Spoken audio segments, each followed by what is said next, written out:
असंख्य कीर्ति रश्मियाँ विकीर्ण दिव्य दहासी, सपूत मात्र भूम के रुको न सूर साहसी। 100 श्यारों से बेहतर है एक जिंदगी से रे बवर।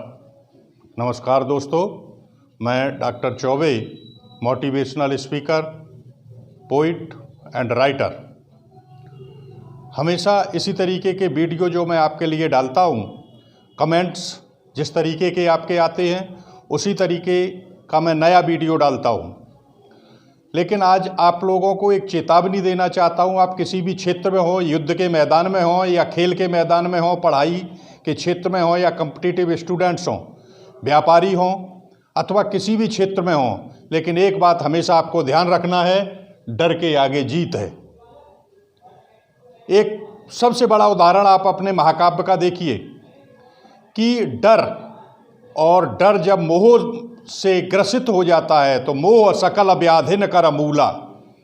अर्जुन जब युद्ध के मैदान में उतरे हैं और सामने अपने सगे संबंधियों को देख करके हथियार रख दिए थे, क्योंकि डर भी गए थे भीष्म, द्रोणाचार्य, कृपाचार्य और अश्वत्थामा को देख करके, लेकिन उनके उस डर में एक मोह था। और लेकिन जब वही अर्जुन कर्ण से लड़ने के लिए चले हैं तो कर्ण का सारथी कहता है कि हे राधे, आज पार्थ से सामना है, क्या डर महसूस कर रहे हो? तो कर्ण कहता है कि हाँ सारथी, महारथी है अर्जुन, डर तो है लेकिन फिर भी अपनी बाजुओं में भरोसा है और साहस रखें। तो इधर अर्जुन से कृष्ण पूछते हैं कि आज मुकाबला कर्ण से है, क्या भयभीत हो रहे हो पार्थ? तो अर्जुन भी यही कहते हैं कि हाँ, महारथी है कर्ण और सामना करने में भयभीत तो हो रहा हूँ, लेकिन जब आप मेरे साथ हैं तो मुझे भी अपने बाणों पर भरोसा है। तो भय है लेकिन भय के आगे जीत है। जब भय का तात्पर्य होता है वी अलर्ट, और हमें अधिक साहस मिलता है जब तक आप किसी भी गाड़ी को चला रहे हो, चाहे वो 2 व्हीलर हो, चाहे वो 4 व्हीलर हो, चाहे वो 6 व्हीलर हो। लेकिन जब तक आप डर यानी वी अलर्ट, जब तक आप अलर्ट रहेंगे तब तक आपका एक्सीडेंट कभी नहीं होगा और आप अपनी मंजिल तक पहुंच जाएंगे। तो इसी तरीके से डर बहुत एक अच्छी चीज़ है जिसके आगे जीत निश्चित होती है, और जब आप ओवर कॉन्फिडेंस में चले जाते हैं तो आपकी हार निश्चित है। तो इसलिए डर आपको जीत की ओर अग्रसर करता है। परीक्षा देने से पहले विद्यार्थी के हृदय में कितने ही इंटेलिजेंट हो, जब वो इंटरव्यू देने जाता है या परीक्षा देने जाता है तो एक भय होता है उसके अंदर, और वो भय उसे शक्ति प्रदान करता है और विद्यार्थी कंसंट्रेट हो जाता है और अच्छे नंबर प्राप्त करता है। इसी तरीके से इंटरव्यू में वो कंसंट्रेट हो जाता है। क्यों? उसी भय के कारण, उसी डर के कारण। तो डर के आगे जीत है। दूसरा आपको एग्जाम्पल देते हैं, जब सचिन तेंदुलकर क्रिकेट खेलने आए, मात्र 15.5 वर्ष की उम्र थी। 2 और 3 मैचों में लगभग फेल रहे। चौथा मैच जब उन्होंने खेला तो इंडिया के 4 विकेट गिर चुके थे और क्रीज पर थे नवजोत सिंह सिद्धू।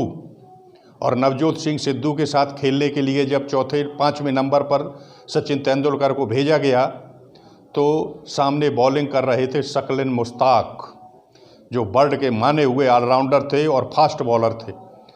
तो सिद्धू ने कहा भी कि भाई क्यों आ गया तू खेलने के लिए, देख रहा है कितने बड़े बड़े दिग्गज हैं। तो सचिन ने कहा था कि मैं खेलूँगा। डर था उसके अंदर, लेकिन उसकी ज़बान पे था कि मैं खेलूँगा। और पहली बॉल जब सचिन के सामने शकलिन मुश्ताक ने फेंकी तो दिखाई नहीं दी सचिन को और गेंद निकल गई। और दूसरी जब गेंद आई है तो हेलमेट तोड़ करके सचिन की नाक पर लगी थी और खून निकलने लगा। डॉक्टर भी आया, सिद्धू भी चल के जब सचिन के पास पहुँचे हैं तो सचिन की पूरी शर्ट खून में रंग चुकी थी, नाक से खून बह रहा था। सचिन ने कहा कि भाई अभी भी छोड़ दे, ये सारे के सारे बॉलर जो हैं जल्लाद हैं, खा जाएंगे तुझे, बैक टू पवेलियन। तो सचिन के मुंह से निकला था कि मैं खेलूँगा। और फिर जब खेले हैं और बॉल फेंकी है उन्होंने तो सीधा 4 रन, दूसरी बॉल पर भी फिर 4 रन। और उसके बाद इंडिया की हालत बहुत ज़्यादा ख़राब थी, गेंदें बहुत तेज़ थीं, जहां वसीम अकरम और शकलिन मुश्ताक जैसे लोग जमे हुए हों मैदान में। तो सचिन बराबर डटा रहा। सिद्धू यदि अब साथ दे रहे थे, उसको कह रहे थे कि ये बहुत तेज़ गेंदबाज हैं, लेकिन बार बार सचिन का जवाब यही होता था कि मैं खेलूँगा। अंत में उसमें 97 पर नॉट आउट रहे थे नवजोत सिंह सिद्धू और 67 पर नॉट आउट थे सचिन तेंदुलकर।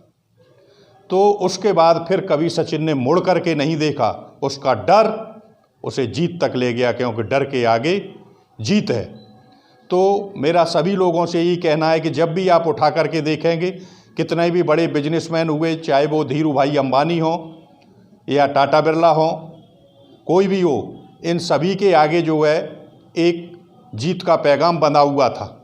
1911 का जब वर्ल्ड कप हुआ था, 2011 का जब वर्ल्ड कप हुआ, उस समय मैदान में डटे हुए थे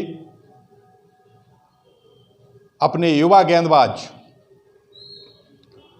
कई बैट्समैन, लेकिन उन सब के बीच एक खिलाड़ी था जिसे कैंसर की भी शिकायत थी और वो मैदान पर खेल रहा था। उसे उस दिन फीवर भी था और रनिंग करने के बीच उसे जो है वॉमिटिंग भी हुई। कई खिलाड़ी उसके पास गए, उससे कहा कि आप खेलना बंद कर दें, तब भी उसने कहा था कि नहीं, मैं देश के लिए खेलूँगा। तुम्हें डर नहीं लग रहा है मौत से? तो उसने यही जवाब दिया था कि डर के आगे जीत है। और उस खिलाड़ी का नाम था युवराज सिंह, जो बाद में मैन ऑफ द सीरीज भी बना, मैन ऑफ द मैच भी बना था। तो डर के आगे जीत है, हमेशा ये ध्यान रखना। आप लोग अपनी तैयारी करें, चाहे वो कंपटीशन का क्षेत्र हो या किसी छोटी कक्षा का पेपर देने जा रहे हो। ये डर बहुत एक अच्छी चीज़ है और जब तक आप डरते रहेंगे, सफलता आपकी कदम चूमेगी। जय हिंद, जय भारत।